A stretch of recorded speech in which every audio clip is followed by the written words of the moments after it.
In the year 1078, a monk named Anselm of Canterbury astonished the world by arguing that if it is even possible that God exists, then it follows logically that God does exist.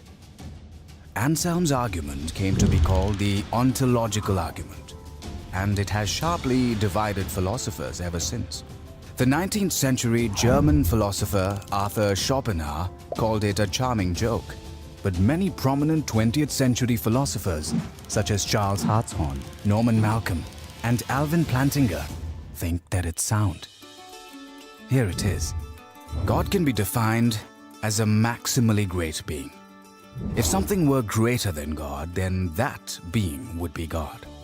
And in order to be maximally great, a maximally great being would have to be all-powerful, all-knowing, and morally perfect in every possible world.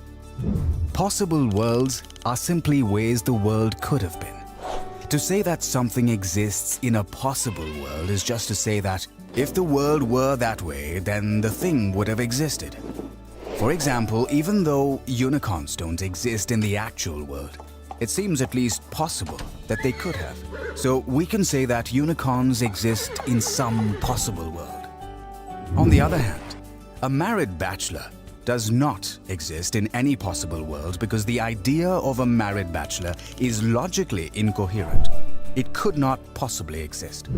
So if it is possible that a maximally great being exists, then we can say that he exists in some possible world. But wait. A maximally great being would not really be maximally great if it existed in only some possible worlds. To be maximally great, it has to be all-powerful, all-knowing, and morally perfect in every possible world. So think about it. If a maximally great being exists in any possible world, then it exists in every possible world. And if it exists in every possible world, then it exists in the actual world. That is, a maximally great being actually exists. Thus, the atheist has to maintain not simply that God does not exist, but that it is impossible that God exists. Here's a summary of the ontological argument. Steps 2 through 6 are straightforward and largely uncontroversial. But what about point number 1? Clearly, if it can be shown that the idea of a God is logically incoherent, then the argument fails. But is the idea of a maximally great being absurd, like a married bachelor or a square circle or the smell of blue? This doesn't seem to be the case. The notion of an all-powerful, all-knowing, morally perfect being that exists in every possible world seems to be a perfectly coherent idea. But couldn't we parody this argument and make it work for anything? Why not say, it's logically possible that a maximally great pizza exists. Therefore, a maximally great pizza does exist? However, the idea of a maximally great pizza is not like the idea of a maximally great being. In the first place, there aren't intrinsic maximal values that make pizzas great.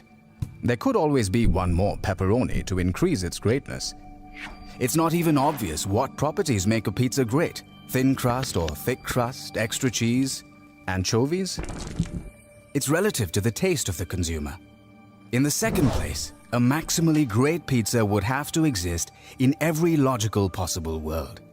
But that would mean that it couldn't be eaten. So it wouldn't really be a pizza, because a pizza is something you can eat. The idea of a maximally great pizza turns out not to be a coherent idea. The idea of God, on the other hand, is an intuitively coherent idea. Therefore, his existence is a possibility. And the ontological argument shows that if God possibly exists, then God actually exists.